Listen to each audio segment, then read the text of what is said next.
Assalomu alaykum, hurmatli ayollar. Yuz parvarishidagi top 7 ta xatoni sizlarga bugun aytib bermoqchiman. Bilaman, bu mavzuni siyqasi chiqib ketgan, lekin baribir aytmasak bo'lmaydi. Top birinchi xato. Hamma hozir yotib olib gidrofilniy masla ishlatyapsizlar, lekin qizlarjonlar, gidrofilniy masla yog'lik yuzlarga to'g'ri keladi, lekin quruq yuzlarga to'g'ri kelmaydi. Hozir kimdir aytishi mumkin: "Voy, u o'zi yog'-ku, u bu." Yo'q, gidrofilniy masla o'zi man ishlatishni masalan shaxsan man tavsiya qilmasdim. Darrov toshbo'ron qilmanglar kommentariyda, o'zimni shaxsiy fikrimni aytishga doim haqqim bor. Gidrofilniy masla battar quritib yuboradi yuzni. Siz yaxshi uhod qilmoqchi bo'lsangiz, shuni mitsillarniy vodaga yoki agar yuzlaringiz quruq bo'lsa, molochkoga almashtirganingiz ma'qulroq. Shunda anchagina yuzingizga zarar yetkazmaysiz. Xo'p, keyingi top xato, eng asosiy xatolardan biri yog'lik yuzlar. Tez-tez yuzlaringizni yuvasizlar. Bir mahal emas, 2 mahal emas, 3 mahallab umvalka yordamida yuvish. Bu ham 100% xato va yog'lik yuzlar doim 2 mahal umvalkadan foydalanishlari shart. Va 3-chi xato. Ko'pchilik SPF ishlatasizmi deyman xonamga kelganida. Ha deydi.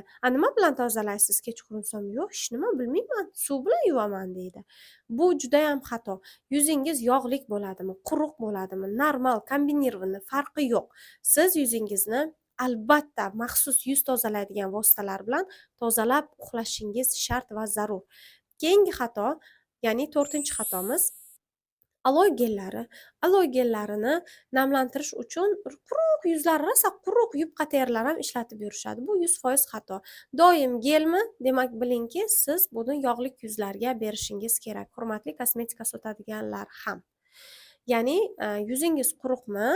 Demak sizga aloe geli to'g'ri kelmaydi. Faqat sizga namlantiruvchi, oziqlantiruvchi kremlar beriladi. Bu gellar ham yog'lik yuzlarga, ugrilik yuzlarga juda ham yaxshi tushadi. Endi 5-chi xato va bu xatoni ham ko'pchiligimiz takrorlaymiz. Men ahamiyat beraman. Quruq yuzlar ham ertalab ham yuzlarini umvalka yordamida yuvishar ekan. Bu xato.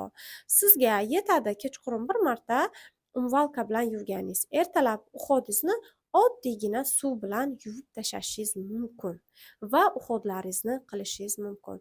Va yana bitta eng asosiy xatolarimizdan biri, ko'p ayollarimiz bu xatoga yo'l qo'yishadi. Yuzi yog'lik ayollarimiz har kuni kechqurun yuzimga masla suraman deydi. Nima uchun desam, ha, shu namlantirish, oziqlantirish uchun. Maslalar birinchidan dog' tushiradi. Kafolatlangan agar bahor-yoz oylarida ishlatsangiz va kechqurun ishlatiladi o'zi va 1 oy ishlatiladi 1 yilda. Bo'ldi. 1 yildan ortiq ishlatganingizda yuzingizni battar quritib yuborishi mumkin. Keyingi xato, oddiy ko'ringani bilan ertalab SPFlarni sponjik yordamida surish. Men buni xato deb hisoblayman. Men albatta stilistlarni makiyaj qilayotgan paytini gapirmayapman. Kundalikka sponj yaramaydi. Birinchidan, u sponjingiz SPFni yarmini o'ziga shimib oladi. Chunki shunaqa xususiyati bor. Ming namlagan bo'lsangiz ham. Va qo'limiz eng toza joy. Chunki har уже yuvgan bo'lasiz, qo'llaringiz top-toza bo'ladi. Kremlarni iloji boricha qo'limiz bilan surganimiz yaxshi. Umid qilamanki, bu videom ham sizga foydali bo'ldi. Hammangizni yaxshi ko'raman. Sog' salomat bo'ling.